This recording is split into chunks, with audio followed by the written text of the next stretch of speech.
नमस्कार, जी राजस्थान की special series किस्सा सियासी में आपका स्वागत है और आपके साथ मैं हूं हिंगलाज दान।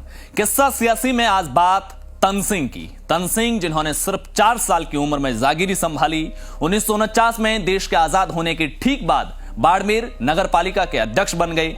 आजाद भारत में पहले विधानसभा चुनाव यानी कि 1952 में और फिर 1957 में बाड़मेर से विधायक बने। 1962 और 1977 में बाड़मेर से सांसद बने। लेकिन ये परिचय छोटा है, उनके व्यक्तित्व का आगे ये परिचय बौना है। तनसिंह को आज जिस वजह से समाज याद करता है, उनके प्रति कृतज्ञता अर्पित करता है, वो है क्षत्रिय युवक संघ। वो संगठन जिसके जरिए तनसिंह ने क्षत्रिय समाज को संस्कारित और संगठित करने का सपना देखा। तो आज किस्सा सियासी में बात तनसिंह और क्षत्रिय युवक संगठन की।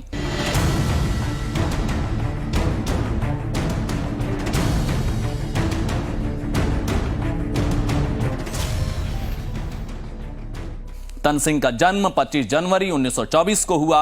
ठिकाना बाड़मेर का रामदेरिया गांव, लेकिन जन्म अपने ननिहाल जैसलमेर के बिरसियाला में हुआ। पिता रामदेरिया के ठाकुर बलवंत सिंह महेचा और मां मोती कंवर सोढ़ा। लेकिन जन्म के 4 साल बाद ही पिता की मौत हो गई और एक छोटा बच्चा तनेराज बन गया तनसिंह ठाकुर। एक गांव के ठाकुर जिनकी सालाना इनकम सिर्फ 90 रुपए। गांव रामदेरिया जो बाड़मेर से करीब 80 किलोमीटर दूर। मां ने छोटी उम्र में ही बेटे को बाड़मेर पढ़ने के लिए छोड़ा और खुद गांव में ही रुककर खेती का काम संभाला। समझ रहे हैं, उस दौर में पति का निधन, बच्चे को शिक्षित करने का फैसला, छोटे बच्चे को भी अकेले बाड़मेर में छोड़ना, इस भरोसे के साथ कि वो मुश्किलों का सामना अपने आप करेगा और खुद गांव में जिम्मेदारियों को संभालेगा। कड़े और बड़े फैसले, मुश्किलों से मुकाबला, वो भी हिम्मत और हौसले के साथ, संस्कारों की परिधि में। यहीं से आप समझ सकते हैं कि तनसिंह के व्यक्तित्व के निर्माण की कैसी नींव पड़ी थी। 6ठी तक बाड़मेर में पढ़े और सिर्फ 14 साल की उम्र में ही जोधपुर चले गए चौपासनी स्कूल में पढ़ने। 10वीं तक यहीं पढ़ाई की और फिर कॉलेज की पढ़ाई करने 1942 में झुंझुनू के पिलानी चले गए, जहां बिरला कॉलेज में पढ़ाई की। यहां से बीए पास कर 1946 में नागपुर चले गए, वहां वकालत की पढ़ाई की और फिर बाड़मेर आकर वकालत करना शुरू किया और फिर वहीं 1949 में नगर पालिका, फिर विधायकी और फिर सांसदी। अब आप सोच रहे होंगे कि क्षत्रिय युवक संघ कब बना। वैसे इसकी स्थापना दिवस 22 दिसंबर को मनाया जाता है, क्योंकि इसके वर्तमान स्वरूप की स्थापना 22 दिसंबर 1946 को हुई थी। लेकिन कॉलेज के दिनों में ही उनके अंदर समाज के लिए कुछ करने की कुलबुलाहट थी।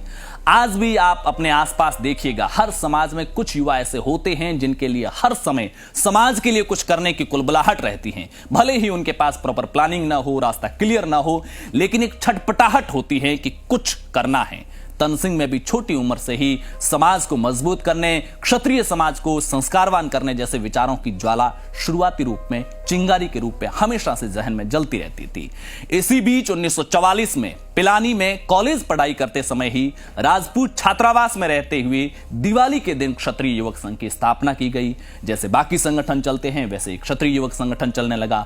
5 और 6 मई 1945 को इसका पहला अधिवेशन जोधपुर में हुआ। फिर झुंझुनू के काली पहाड़ी गांव में 11 और 12 मई 1946 को दूसरा अधिवेशन हुआ। लेकिन संगठन जिस तरह से काम कर रहा था, जिस दिशा में जाता हुआ दिख रहा था, उससे वो संतुष्ट नहीं थे। इसी बीच वो नागपुर चले गए। वहां चिंतन करते हुए उन्होंने एक प्लानिंग तैयार की कि संगठन कैसा होना चाहिए, कार्यप्रणाली कैसी होनी चाहिए और लक्ष्य तक कैसे पहुंचेंगे। मुझे ऐसा लगता है, मेरी निजी राय है कि चूंकि ये वो दौर था जब महाराष्ट्र में हिंदू महासभा से लेकर आरएसएस जैसे कई संगठन जमीनी स्तर पर काम कर रहे थे, आरएसएस का मुख्यालय भी नागपुर में ही था, तो शायद इन संगठनों की कार्यप्रणाली के अध्ययन और अनुभव से उनके जहन में भी एक योजना का खाका तैयार हुआ। 21 दिसंबर 1946 को जयपुर में संघ के उस वक्त जो भी सक्रिय कार्यकर्ता थे उनकी बैठक बुलाई और अपनी प्लानिंग सामने रखी कि किस सोच के साथ आगे बढ़ना होगा, लक्ष्य क्या होगा और वहां तक कैसे पहुंचना है। सभी सदस्य सहमत हुए तो अगले ही दिन यानी कि 22 दिसंबर के दिन ही संगठन के नए स्वरूप की स्थापना की। 3 दिन बाद यानी कि 25 दिसंबर के दिन श्री क्षत्रिय युवक संघ के नए स्वरूप का पहला शिविर हुआ, जो 31 दिसंबर तक चला।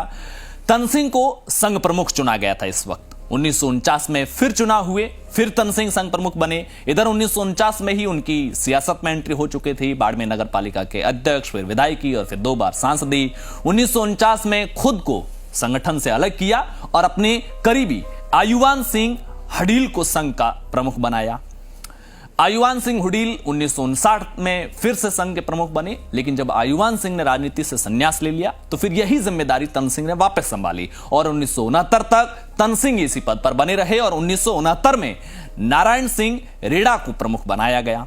अक्टूबर 1989 में जब नारायण सिंह का निधन हुआ तो उसके बाद अब तक भगवान सिंह रोल साहबर संघ के प्रमुख हैं। भगवान सिंह के संघ के चौथे प्रमुख है सीकर के रोल साहबसर गांव में जन्मे भगवान सिंह 1963 में रतनगढ़ में हुए एक शिविर में संघ से जुड़े थे। 1967 में जब बाड़मेर के शिवाना में तन सिंह ने अपना कारोबार शुरू किया तो भगवान सिंह ही उसके पहले सहयोगी के तौर पर सामने आए थे।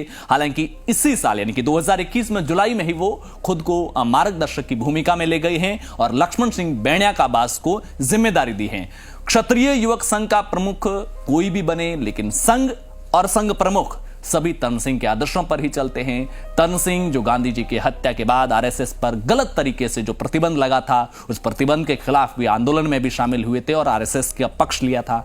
आजाद भारत में जब जमीनों के अधिग्रहण को लेकर सरकार ने कानून बनाए तो उसके खिलाफ भी हुए आंदोलन का नेतृत्व किया था और जब तत्कालीन प्रधानमंत्री पंडित नेहरू के साथ चर्चा में समाज का पक्ष रखने की बारी आई तो तन सिंह ने ही पक्ष रखा था। तन सिंह जिन्होंने 1.5 दर्जन किताबों की रचना की। अगर हम तन सिंह जैसे व्यक्ति के व्यक्तित्व के बारे में चंद मिनटों में व्याख्या करने की कोशिश करें तो ये सूरज को दिया दिखाने जैसा होगा। अब जब जयपुर में 75वां स्थापना दिवस मनाने देश भर का क्षत्रिय समाज जुट रहा है तो व्यक्तित्व और संगठन से जुड़ी वो बेसिक जानकारी जो हर किसी को पता होना चाहिए थी।